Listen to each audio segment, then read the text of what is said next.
又就快到考試季節啦，大家想唔想知道有咩方法可以令到學業進步突飛猛進呢？仲有大家想唔想知道文昌符其實仲可以幫到事業嘅呢？想知道嘅話睇埋落去啦。大家好 Hello. 歡迎大家嚟到今集嘅六壬小百科，又亦都係 social talk 啦。咁又亦都係有我法德師兄。法寧師姐同大家繼續傾偈嘅，咁今集嘅題目係文昌符。咁文昌符其實大家就聽得多啦，咁其實實際仲有啲咩功效呢？咁麻煩法德師兄講下大家最常聽到嘅文昌符其實幫學業嘅係咪啊？咁其實有冇啲乜嘢具體嘅作用咁樣樣咧？具體作用就梗係有啦，你信就有，唔信都冇。嗱，文昌符其實可以有幾個方法嘅。文昌大家成日講，我首先介紹下文昌，即係文昌帝君啦。唔好話文昌咩嚟㗎？文昌位其實係一位神仙叫文昌帝君。咁我哋文昌符嘅用法有幾個，第一就係寫一條文昌符，然後可以袋喺身邊啊，或者擺喺小朋友如果想隨身攜帶可以擺喺筆袋啊。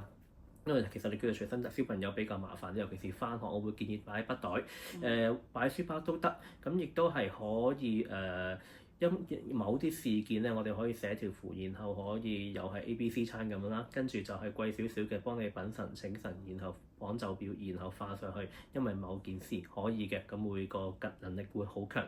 咁亦都係可以譬如我淨係想 specially 今件 case，譬如我升職，我要見波。我要嚟緊一個大型嘅一件事業，咁我就可以都係求文昌符嘅。即係幫到埋事業添嘅，係啦，除咗學業之外，係咪？爭好遠事業得㗎，所以唔好淨係話仔女先要文昌符，唔係嘅。即係可以因應特定事件，例如可能我下個星期要考試啦，或者係我邊一日有個大考咁樣樣，都可以係有個特定日子咁樣樣，係咪會更加會好啲咧？個功考試啊，咁我真係建議你一個考試得嘅。咁但係其實如果爺爺咁針對法，我驚你破產都唔掂。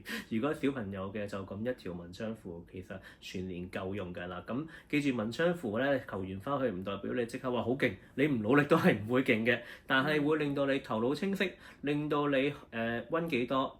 學到幾多，即刻考試嗰刻你都可以應用到落去。咁有啲善信同我講翻呢啲仔女以前咧温書都係痴呆咁樣咧，咁但係收到文昌符之後咧，個考試成績咧係好咗好多嘅。咁呢個我自己都覺得原來幾勁㗎喎，真係都幾開心。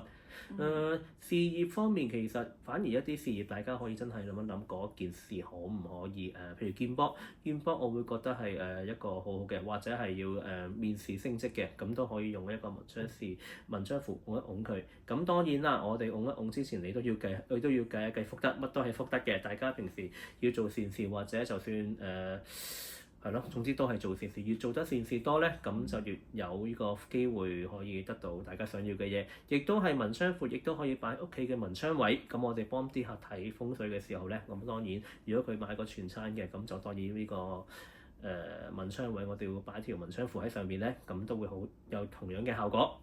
即是話文昌符係可以隨身攜帶又得，或者係再加強力度就喺埋嗰個嘅文昌位嗰度貼埋個文昌符咁樣樣嘅。亦都可以因應特別 case 稟神。